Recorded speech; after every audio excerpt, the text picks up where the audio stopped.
Ako, si Nelia Bitacura. Ang akong sakit, dili hamay-hamay. Nana ko sa stage 4 cancer. About sa akong giinom karon nga duko dami. Wala pa ko'y bulan nga nag-inom. Nakita na nako ang iyahang improvement. Dako kayo siya og improvement.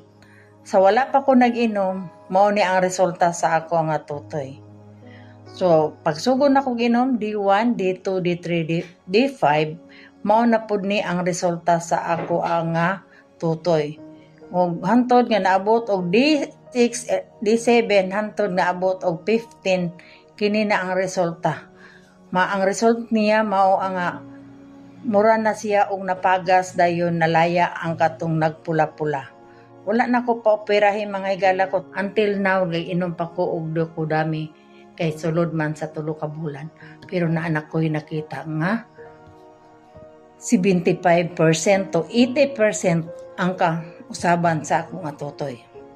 So dalaygon ang Ginoo nga miabot ni siya nga duko dami. Salamat kaayo sa duko dami nga miabot sa akong kinabuhi. Daghang kayong salamat. Ang Ginoo magapanalangin sa matag usa kanato.